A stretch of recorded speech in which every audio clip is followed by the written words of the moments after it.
Welcome back, learner. In the e-learning platform of GS College of Commerce, Varda, I am Assistant Professor Amol Patil. Welcome you all.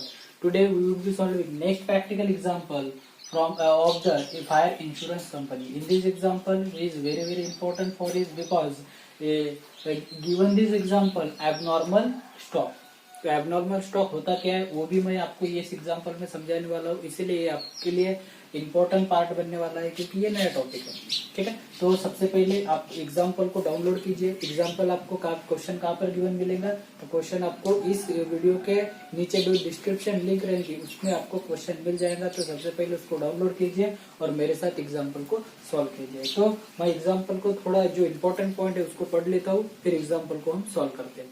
तो on 30 September 2018, the stock of Mr. Amar Kumar was lost in the fire accident. From the available record, from the following information is made available to you to enable to the prepare a statement of claim to the insurer. Stock given है, stock में उसने बोला है कि included 6000 abnormal stock given है उसमें। उसके बाद परचेज गिवन है, सेल्स गिवन है और लास्ट में थोड़ा सा पैराग्राफ गिवन है। उस पैराग्राफ में आपको बताया इन May 2018 3/4 of abnormal stock had been sold at 90% of original cost and it is now expected that the balance of the abnormal stock would be realized to same price. Okay, तो इन्होंने बताया कि जो stock है वो उसका जो भी एबनॉर्मल स्टॉक था उसका 1/3 हमने इस साल बेचा, 3/4 इस साल बेचा, 1/4 हमारे पास इस साल अवेलेबल है और इसकी वैल्यूएशन भी हम 90% से करेंगे। जितनी ओरिजिनल कॉस्ट है उसके 90% उसका वैल्यूएशन करने वाले हैं। तो शुरू करते हैं एग्जाम्पल को। सबसे पहले हम यहाँ पर लिखते हैं मेमोरेंडम ट्रेडिंग अकाउंट प्रिपेयर किया, तो memorandum trading account for the period from 1 April on the date of fire. तो यहाँ पे हम लिखेंगे सबसे पहले opening stock total stock given है हमारे पास 55,000। तो उन्होंने इन ब्रैकेट बताया कि इंक्लूडेड ₹6,000 एबनॉर्मल स्टॉक। इसमें एबनॉर्मल स्टॉक है, एबनॉर्मल स्टॉक तो कितना है 6,000। तो सबसे पहले हमें यही समझना है कि एबनॉर्मल स्टॉक क्या है। तो एबनॉर्मल स्टॉक ऐसा स्टॉक होता है जो नॉर्मल ग्रॉस प्रॉफिट के इसमें नहीं रहता, मतलब उसका जो प्रॉफिट रेशियो है वो इस ग्रॉस प्रॉफिट पे नहीं रहता है। इसीलिए हम उसको क्या करते हैं, सबसे पहले वो हमारे एग्जाम्पल के बाहर निकाल देते हैं। एग्जाम्पल के बाहर इन द सेंस क्या है, तो हम जो अकाउंट प्रिपेयर करने वाले हैं, क्योंकि यहाँ पे ग्रॉस प्रॉफिट निकालेंगे सेल बेसिस पर, तो ये स्टॉक हमारे पास नहीं होना चाहिए। क्योंकि अगर ये स्टॉक हमारे पास है तो हमारा stock on the date of fire गलत निकलेगा। इसीलिए हम एबनॉर्मल लॉस का ट्रीटमेंट यहाँ पर नहीं करते। इसीलिए जहाँ पर भी वो इंक्लूड होता वहां से हम क्या करते उसको लेस कर देते। तो यहाँ लेस कर दिया, इसका मतलब हमारे पास टोटल अमाउंट बचेंगी 49,000। टोटल अमाउंट कितनी बचेंगे 49,000। देन हमारे पास गिवन है purchase less return up to 30 September 2008। तो यहाँ पर हम लिखेंगे परचेज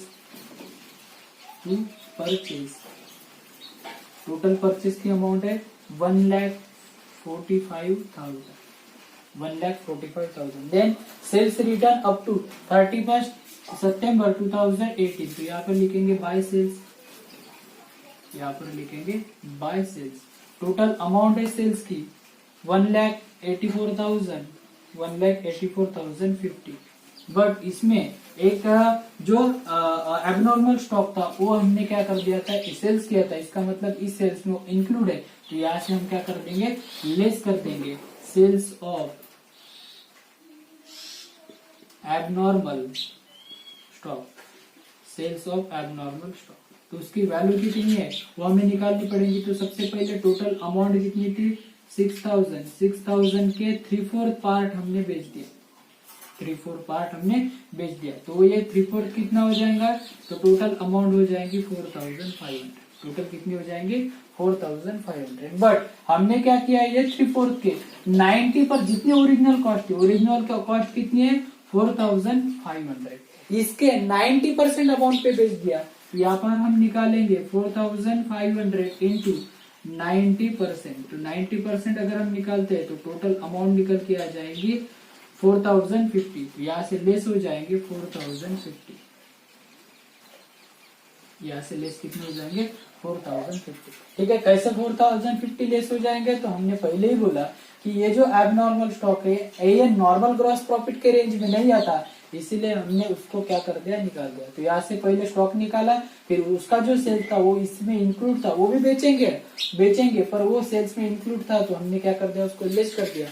तो ये हमारे पास नॉर्मल सेल्स निकल के आ जाएगा 1,80,000।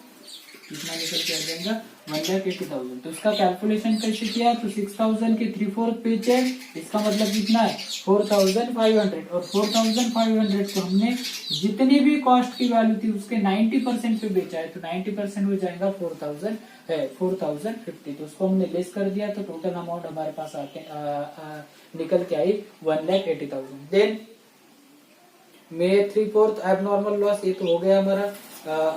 उसके बाद जो बैलेंस बचा था वो भी हम कर लेंगे। Rate of gross profit is 25% of stock, 25% stock to be valued ₹7,200 was salvage. तो हमारे पास जो ग्रॉस प्रॉफिट है वो कितना रहेगा, तो यहाँ पर हम निकालेंगे टू ग्रॉस प्रॉफिट।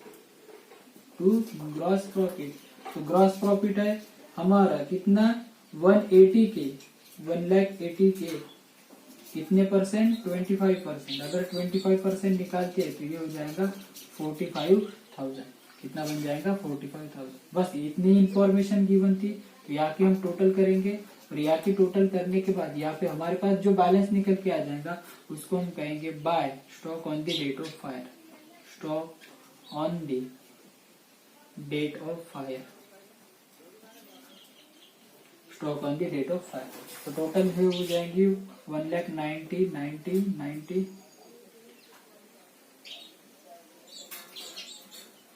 5 और 10 9 चला 1 9 5 14 9 9 13 1,93 सॉरी 2,93,000 है 2,39,000 ये हो जाएंगे हमारे पास टोटल 2,39,000। और इसको 80,000 से लेस कर देंगे तो हमारे पास बैलेंस निकल के आ जाएगा 59,000। ये हो जाएगा हमारा stock on the date of fire. Okay, अब हम क्या निकालेंगे इसमें अमाउंट ऑफ क्लेम। तो अमाउंट ऑफ क्लेम निकालने के लिए सबसे पहले हमें क्या करना पड़ता, जो तीसरी स्टेप है लॉस ऑफ स्टॉक। सबसे पहले हमें क्या निकालना पड़ता है लॉस ऑफ स्टॉक। और लॉस ऑफ स्टॉक का फॉर्मूला क्या है, stock on the date of fire divided by salvage stock. तो लॉस ऑफ स्टॉक को हम निकालेंगे।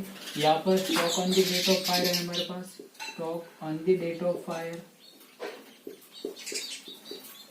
टोटल अमाउंट है हमारे पास 59,000। देन हम ऐड कर देंगे क्या एबनॉर्मल स्टॉक, क्योंकि जब स्टॉक लॉस हुआ उसमें हमारे पास कुछ एबनॉर्मल स्टॉक भी था, इसलिए हम ऐड कर देंगे एबनॉर्मल स्टॉक।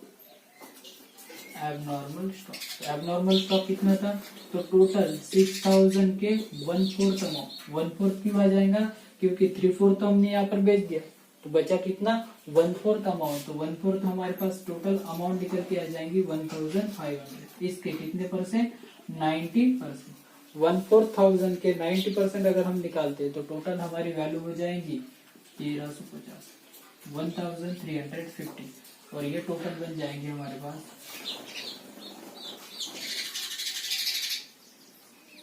60,350। कितना हो जाएगा 60,350। और यहाँ से हम क्या कर देंगे लॉस माइनस कर देंगे क्या सॉल्वेज स्टॉक। सॉल्वेज स्टॉक का अगर हम लेस करते हैं तो उसकी अमाउंट है 7,500। सॉल्वेज स्टॉक की अमाउंट कितनी है 7,500। अगर हम 7,200 टोटल अमाउंट है 7,200।